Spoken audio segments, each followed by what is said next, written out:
on nous demande de développer les expressions suivantes. 2x moins 1 fois x plus 1.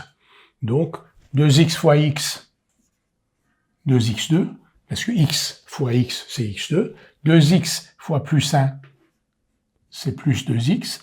Moins 1 fois x, moins x. Et moins 1 fois plus 1, c'est moins 1.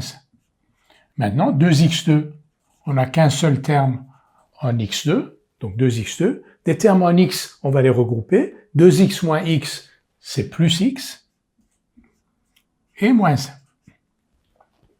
Donc, ces deux expressions sont égales.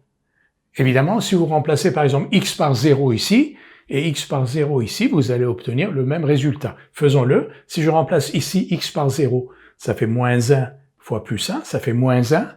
Et si je remplace ici x par 0, ça fait 0 plus 0, moins 1, bien entendu.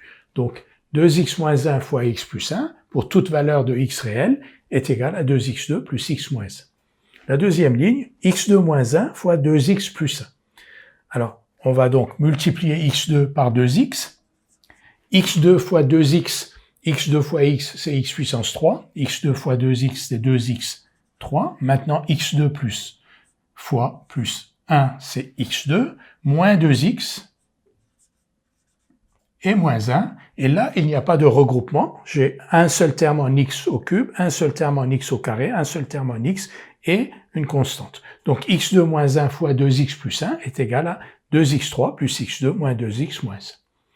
Donc, pour toute valeur de x, ce produit-là est égal à cette somme-là. Par exemple, pour x égale 0, moins 1 fois 1, et moins 1 fois 1, ça fait moins 1. Et quand vous remplacez x par 0, bien entendu, vous allez obtenir encore moins 1.